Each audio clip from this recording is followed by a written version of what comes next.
Hi, my name is Kristopher Meen from NUI Galway. This is a presentation called Try Again, Experiments with Academic Skills and Digital Literacies Workshops at NUI Galway. I actually have an MLAS degree from Western University, so there you go. Here I am talking about experimentation and failure. Interesting, all right. So I'm talking about this sequence of workshops that we've put together in the context of our current library vision, our journey to 2020. So this is a couple years old now, but we still have 3 years to go till 2020 arrives, or 2 years, I suppose. Oh goodness! So this is our sort of our driving sort of mantra. The vision breaks down into these 6 priorities and these 5 teams. And so I'm a part of the research and learning team. So this was a structure that involved moving from a subject-specific model to a functional model. And as part of the research learning team, I'm in this space here of the graduates who think critically and have lifelong academic skills. So after this sort of structure was created, we thought, okay, what are some good ways to sort of take ownership of this space of graduates who think critically and have lifelong academic skills? So we said, okay, why don't we start off by coming up with some new workshops and tutorials. Okay, great. So that was fine. We sort of really got rolling with this last spring, spring of 2017. And so fortunately, we didn't have to start off completely fresh. We kind of had a generic information literacy skills program before. About 10 years back, there was something called Learning and Research Know-How, LARC. And that was there was a face-to-face program involved in that, which seems to have sort of disappeared. I'm not sure what happened to it, but what was left over was this really nice online module called Information Skills Online. And it had some really nice themes, some really nice learning objectives that I was sort of looked at and said, okay, well, why don't I make some workshops that sort of go along with these themes as a way of starting. So I had a look at the information literature, information literacy literature, looked at the kinds of activities that were coming out of the new ACRL framework, this kind of thing, and said, okay, I developed a few tutorials that seemed like a good place to start. So that was fine, but then so I named them, put them together, and put them in our Eventbrite calendar. Did some social media work and sent out some emails. And unfortunately, this is the sort of the failure bit. Didn't get a whole lot of people showing up to the workshops, and they sort of came in little bits and pieces of maybe 2 people or 1 people, and most depressingly 0 people. So that was too bad. So this sort of went on in the spring semester, and so at the end of it we said, okay, well, what will we do now? It was a little strange to us actually. We weren't actually getting a lot of attendance even into our sort of traditionally successful tutorials like EndNote. So somehow, yeah, our message was just not sort of getting out there. Okay, well, time for some blue sky thinking. So we said, okay, right, you know what? Let's just set aside the sort of like traditional information literacy stuff, and we're going to go ahead and break into the sort of digital literacies realm. What could we do in that kind of space? Digital literacies. Let's just try some stuff out, get really nuts. So we started off with at Digital Skills Week last year, April. It's what I think it was branded All Aboard Week last year. And I said, okay, well, why not try something about blogging? Well, blogging, okay. I'll put a workshop together, and I'll call it Blogging in 2017. So All Aboard Week had some really nice marketing of their own that we were able to make use of. And so I got 11 people coming to my Blogging in 2017 tutorial. So compared to the numbers that were coming in before that, I was pretty pleased with that. What I happened to notice, the cohort that showed up for this was a little bit surprising. I noticed that the folks there, very nice folks, they were like in their late 50s or 60s. And I said, okay, well, great. That's where the interest is. I made a couple of changes to the presentation. I renamed it Blogging in Retirement, and then marketed it to the retirement community around campus and in Galway.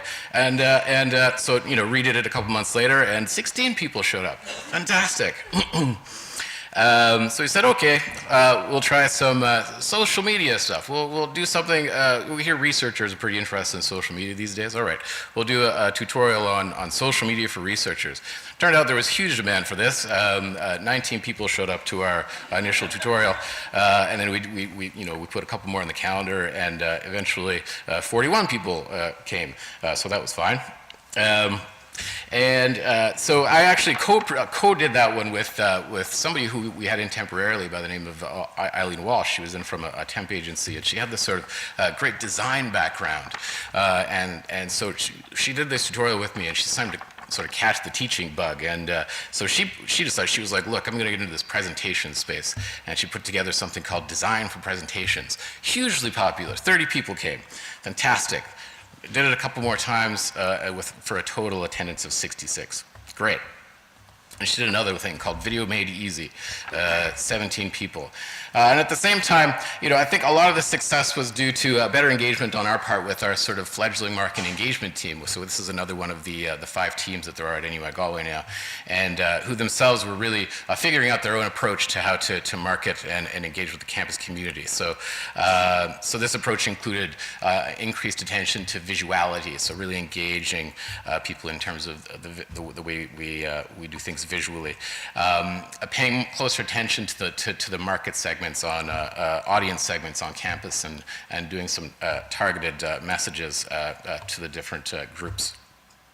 And in particular, we sort of went back to emails and in terms of sending messages out to those segments, and made them nice and pretty with MailChimp, which we hadn't been using before. So all that seemed to be reasonably effective. So on top of this sort of the kind of digital literacy stuff, which we were having a lot of fun with, I did sort of go back and did a couple of the more sort of traditional things, an intro to EndNote Online, and then paraphrasing without plagiarizing. And we had a few more people than came in the spring, so I think that sort of indicates that we were getting better at getting the message out. So that was grand. So that happened over the course of the summer. At the same time, I had to look back at the tutorials that I offered in the spring, and I sort of revamped them.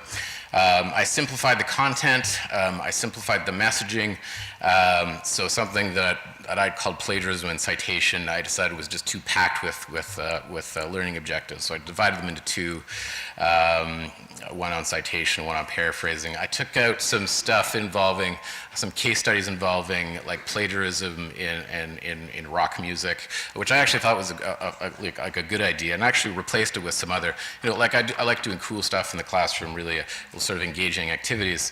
But it didn't really seem to, people didn't seem to be really concerned about the actual things that I'm doing in the classroom. They just want to know what the learning outcomes are. And so I focused on that and how I described what the tutorials were. And then at the very top level, the titles themselves. So again, blogging in 2017 became blogging in retirement. Something I called the evaluation of information. Critical thinking is a big byword in NUI Galway right now. It's in some of the high-level documentation around campus, including the graduate attributes. So I simply called the same workshop. I went from evaluation of information to critical thinking, the evaluation of information.